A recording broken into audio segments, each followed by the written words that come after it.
తెలివైన తోడేలు. ఒక తోడేలు, ఒక మొసలి ఉండేది. ఆ రెండింటి మధ్య వైరం ఉండేది. ఒకరోజు తోడేలు నదిలోని నీటిని త్రాగడానికి వెళ్ళింది.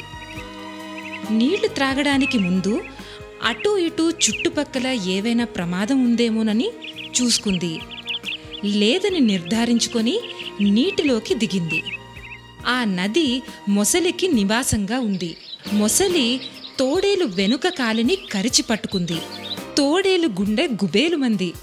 వెంటనే తన తెలివిని ఉపయోగించి గట్టిగా ఒక తన్ను తన్ని, భళా మామ, కాలు అనుకుని కర్ర పట్టుకున్నావా? నా కాలు ఇది అంటూ తన రెండవ కాలుని చూపించింది. తన పొరపాటు చేశాననుకొని తోడేలు కాలుని మొసలి వదిలివేసింది. తోడేలు వాయువేగంతో నది ఒడ్డుకి చేరుకుంది. నవ్వుతూ పారిపోయింది. వెర్రి మొసలి అలా నోరు తెరిచి చూస్తూ ఉండిపోయింది. మొసలి జరిగిన సంగతినంతా ముంగిస బాబాయికి పూసగుచ్చినట్టు చెప్పింది. ముంగిస, నీవు నది ఒడ్డున వెల్లికలా పడుకొని చనిపోయిన దానిలాగా నటించు. తోడేలును నది ఒడ్డుకు తీసుకువస్తాను. అప్పుడు దాన్ని నీవు చంపి తినవచ్చు. మరుసటి రోజు ముంగిస తోడేలును కలిసి, ఏ మిత్రమా, బాగున్నావా?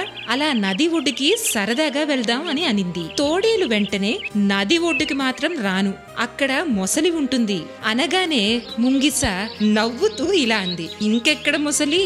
నది ఒడ్డున చచ్చిపడి ఉంది. నీవు నన్ను నమ్మకపోతే నాతోరా అంటూ నది ఒడ్డుకి వెళ్తాయి. తోడేలు ఒడ్డున బిగుసుకొని పడి ఉన్న ముసలిని చూసి మనసులో ఈ విధంగా అనుకుంటుంది, ఏమిటి, మొసలి చనిపోయిందా? ముంగిస నిజమే చెప్తోందా? ఎలా నేను నమ్మేది అనుకుంటూ మొసలికి కొద్ది దూరంలో నిలిచి, మొసలి చచ్చినట్టు లేదే అంది. లేదు లేదు, మొసలి చచ్చి 2 రోజులవుతోంది అనగానే తోడేలు, కాని చనిపోయిన మొసలి నోటి నుండి ఊ ఊ అని మూలుగు శబ్దం వినపడాలి కదా, ఈ మొసలి నిశ్శబ్దంగా ఎందుకుంది? అది విని మొసలి తోడేలు నిజం పసిగట్టి పారిపోతుందని తలచి ఊ ఊ అని మూలగడం ప్రారంభించింది. నక్క ఉపాయం ఫలించి విషయం బోధపడి నవ్వుతూ, నేను ఇంత తెలివి తక్కువ మొసలిని ఎక్కడా చూడలేదు, చచ్చిన ఏ జంతువైనా మూలుగుతుందా అంటూ అక్కడి నుంచి పారిపోయింది. మొసలికి మరోసారి ఆశాభంగం అయింది. తెలివైన తోడేలు. ఒక తోడేలు, ఒక మొసలి ఉండేది. ఆ రెండింటి మధ్య వైరం ఉండేది. ఒకరోజు తోడేలు నదిలోని నీటిని త్రాగడానికి వెళ్ళింది. నీళ్లు త్రాగడానికి ముందు అటూ ఇటూ చుట్టుపక్కల ఏవైనా ప్రమాదం ఉందేమోనని చూసుకుంది. లేదని నిర్ధారించుకొని నీటిలోకి దిగింది. ఆ నది మొసలికి నివాసంగా ఉంది. మొసలి తోడేలు వెనుక కాలిని కరిచి పట్టుకుంది. తోడేలు గుండె గుబేలుమంది. వెంటనే తన తెలివిని ఉపయోగించి గట్టిగా ఒక తన్ను తన్ని, భళా మామ, కాలు అనుకుని కర్ర పట్టుకున్నావా? నా కాలు ఇది అంటూ తన రెండవ కాలుని చూపించింది.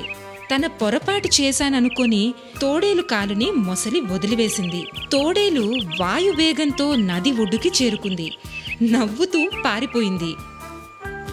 వెర్రి మొసలి అలా నోరు తెరిచి చూస్తూ ఉండిపోయింది. మొసలి జరిగిన సంగతినంతా ముంగిస బాబాయికి పూసగుచ్చినట్టు చెప్పింది. ముంగిస, నీవు నది ఒడ్డున వెల్లికలా పడుకొని చనిపోయిన దానిలాగా నటించు. తోడేలును నది ఒడ్డుకు తీసుకువస్తాను. అప్పుడు దాన్ని నీవు చంపి తినవచ్చు. మరుసటి రోజు ముంగిస తోడేలును కలిసి, ఏ మిత్రమా, బాగున్నావా?